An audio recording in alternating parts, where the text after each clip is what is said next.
SNM laba beelood baa wada dhistay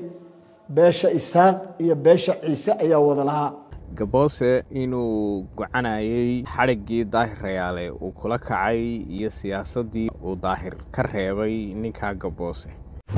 waa inaga iibin kari waayo wuxuu meesha la yimiday aniga Siyaad Barraay jeclaa Maxamed Siyaad wuxuu igeliyay nolosha bini'aadamka ta ugu sareysa Maxamed Siyaad qof aad i jecel buu ayuu ka dhigtay campaign waa uu ku fashilmay marka ninka horta waa nin dhibaatadaasi haysato dhacdhiciisuna waa uu iska badan yahay SNM gobolka Awdal waa istagaaleen SNM cidii aan taariikh ka hayn SNM laba beelood baa wada dhistay beesha Isaaq iyo beesha Ciise ayaa wada lahaa magaaladii dila ahayd laba jeer ayay gubatay gobolkii Awdal dhibaatada inta laga ka taagan tahay abaarahaasi ka taagan yihiin deegaanada gubtay oo aanay cidi u tagin saylac oo waxa ka dhacaya xaaladii ugu xaalsanayd ee amni iyadoo loo tirinayo isku dhac xagga xukuumadda gudaheega ninka xirsi iyo madaxweynaha ay isku dhacsan yihiin Maxamed Cali Assalamu alaykum warahmatullahi wabarakatuh madasha Awdal history iyo dhamaan dadkiina dhageysanaya aad baan wada salaamayaa ee gaar ahaan gobolka Awdal iyo guud ahaan Soomaaliland waxaan rabay laba qodob in aan fariin halkan ugu soo gudbiyo dadkiina dhageysanaya qodobka koowaad uu yahay ninka la yiraahdo siyaasiga hore ahaan jiray oo Gaboose la yiraahdo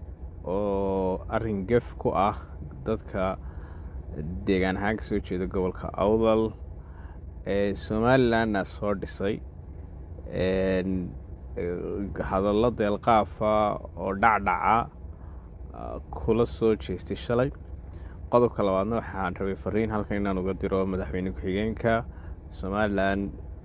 Vice President Maxamed Cali Gaboose waxaad moodaa inuu gocanayay xarigii Daahir Rayaale uu kula kacay iyo siyaasadii ma garanaysaa uu Daahir ka reebay ninka Gaboose oo markasta oo gobolka Awdal iyo siyaasiyiintiisa uu ka hadlaysay iyo deegaanka uu ka hadlaysay waxaad moodaa waxyaalaha hore ee taariikhda isaga Daahir ka dhaxeeyay in uu gocanayay oo hadalkiisa markasta xanaftaasi ay ka muuqataan moodaa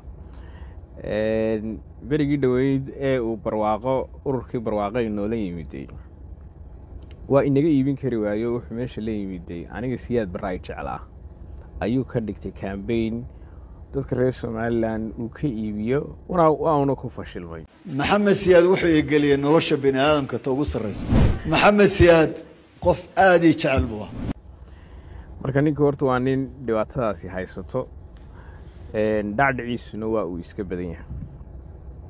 midkaan leeyahay waxa weeyaan SNM gobolka Awdal waa istagaaleen Soomaaliland markii dambe waan wada dhisanay deegaanada reeraha wada dega Soomaaliland SNM cidii aan taariikh ka hayn SNM laba beelood baa wada dhistay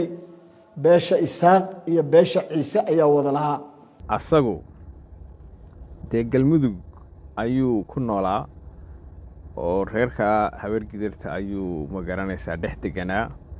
dirta koonfureedna waa uu sheegan jiray Soomaaliland shalay buu yimiday meel ma garanaysaa taariikhda Soomaaliland iyo dabdiskeedii iyo hagaajinteedii iyo taariikhdeedii uu kaga jiro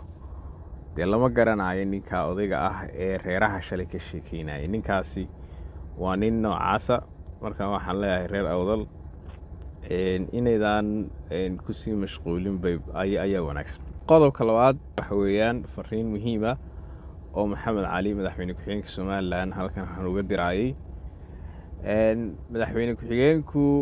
ilaa hadda kalfadhiga afraad ee golaha wasiirada ayuu ka maqan yahay gobolkii Awdal iyo deegaanadii gobolka Awdal oo ku soo doortay 90% meelaha qaarkood uu kaga soo baxay ilaa hadda ma booqan magaaladii dila ahayd laba jeer ayay gubatay xataa dad hagaagsan oo mas'uuliyiin hagaagsan oo soo dirin ninka madaxweyne ku-xigeenkii marka uu qurbaha nala hadlayo dadka qurba joogta marka uu la hadlayo waxaad moodaa intii kambiinkii ku jiray inuu si wanaagsan ula hadlayay oo ballamo iyo waxqabad badan uu ballan qaadayay, laakiin hadda waxaad moodaa gobolkii awdal dhibaatada intaa laga ka taagan tahay, abaarahaasi ka taagan yihiin, deegaanada gubtay oo aanay cidi u tegin, allahuma salli calaa maxamed, saylac oo waxaa ka dhacaya xaaladii ugu haalisanayd ee amni ee 35 sano soo wajahday gobolka awdal ay ka taagan tahay. waxaad moodaa inuu iska dhaga tiray oo aanay shiddo aanay ku hayn, iyadoo loo tirinayo isku dhac xagga xukuumadda gudaheega ah. ninkaa xirsi ee guddoomiyaha xisbiga wadani iyo madaxweynaha ay isku dhacsan yihiin maxamed cali. marka fariinta halkan aan uga dirayaa waxa weeyaan, adeer maxamedow madaxweyne, wixii aad ballan qaaday iyo mas-uuliyaddii iyo ammaanadii aad qaaday waa lagaaga fadhiyaa. saylac aday ku sugaysaa, dila iyo deegaanadii gobolka awdal aday ku sugayaan, mashaariicdii iyo isbeddelkii la ballan qaadayna adagaa laga sugayaa. ma wanaagsana dhuumasho dhabarku muuqdo in aad iska dhaga tirto xaaladdii gobolka awdal oo halkaa taagan. waxa aanu kaa filaynaa in aad miidiyaha u soo baxdo, dadkana aad la hadashid, mas-uuliyaddaadiina aad ka soo baxdid.